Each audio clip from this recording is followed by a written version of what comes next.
আসসালামু আলাইকুম।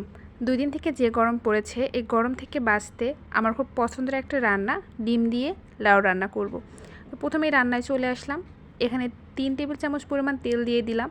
আর এখানে ১.৫ টেবিল চামচ পরিমাণ পেঁয়াজ কুচি আর ৬-৭টা কাঁচামরিচ ফালি দিয়ে দিব। কাঁচামরিচ আর পেঁয়াজগুলো হালকাভাবে ভেজে নিতে হবে, খুব বেশি ভেজে নেওয়ার কোনো প্রয়োজন নেই। তো একটু নরম হয়ে আসলে এখানে ১ চা চামচ রসুন বাটা দিয়ে দিব। রসুন বাটা পেঁয়াজ আর কাঁচামরিচের সঙ্গে কিছুক্ষণ ভেজে নিব। শুধুমাত্র কাঁচা গন্ধটা চলে যাওয়া পর্যন্ত অপেক্ষা করতে হবে। এর মাঝে মশলা অ্যাড করব। প্রথমে দিয়ে দিচ্ছি লবণ। লবণটা অবশ্যই স্বাদ মতো দিয়ে দিবেন।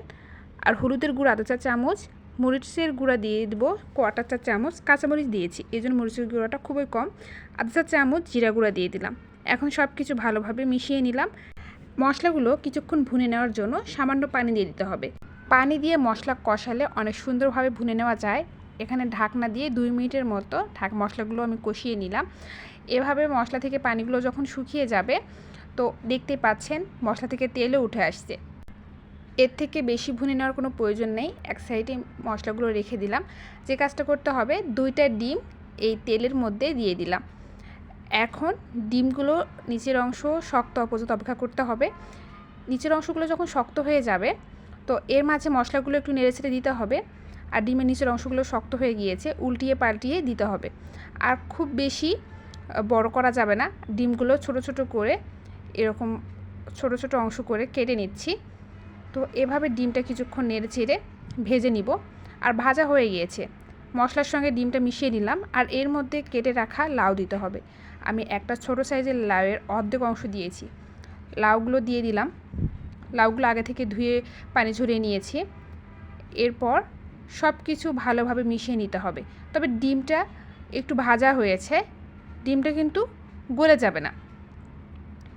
ভালোভাবে উল্টিয়ে পাল্টে লাউটা দিয়ে দিলাম। তবে চাইলে এখানে সামান্য পানি দিয়ে লাউটা সেদ্ধ করে নিতে পারেন। তবে আমি চুলার আঁচটা একদম লোতে রেখে রান্না করব। আর লোতে রেখে রান্না করলে অনেকটাই পানি বের হয়ে যাবে। তো এর মাঝে ঢাকনা উল্টিয়ে পাল্টিয়ে দিয়ে দিচ্ছি। আর লাউ থেকে অনেকটাই পানি চলে আসছে। মাঝে মাঝে ঢাকনা উঠিয়ে লাউগুলো একটু উল্টিয়ে পাল্টিয়ে দিতে হবে। লাউ বাজার থেকে কিনে নিয়ে আসার পর দেখবেন যে সব লাউ সেদ্ধ হতে চায় না। সেক্ষেত্রে লাউ অবশ্যই পানি দিবেন। লাউগুলো কিন্তু সেদ্ধ হয়ে গিয়েছে। এখানে আমি কিছু ধনেপাতা দিয়ে দিব। এখানে আমি বিলিতি ধনেপাতাটা দিচ্ছি। আপনারা চাইলে দেশি ধনিয়া পাতাটাও দিতে পারেন। ধনিয়া পাতা দিয়ে সব কিছু মিশিয়ে আবারও ঢাকনা দিয়ে দিব। ৫ মিনিটের জন্য ঢাকনা দিয়ে দিলাম। আর রান্নাটা হওয়া পর্যন্ত অপেক্ষা করব। সুন্দর একটা ফ্লেভার চলে আসছে, ধনেপাতা দিয়েছি। তৈরি হয়ে গেল চটপট এই মজার লাউ দিয়ে ডিমের রান্না। তবে লবণটা অবশ্যই টেস্ট করে দেখতে হবে। যদি মনে হয় লবণটা কম হয়েছে, তবে একটু আগেই লবণটা দিয়ে দিতে হবে। চুলা থেকে নামিয়ে নিতে হবে। এর থেকে বেশি ঝোল রাখা যাবে না। একটা বাড়িতে পরিবেশন করে নিচ্ছি। এই গরমে সবথেকে স্বস্তির একটা খাবার ডিম দিয়ে লাউ রান্না। আশা করছি আপনাদের এই রেসিপিটা অনেক ভালো লেগেছে।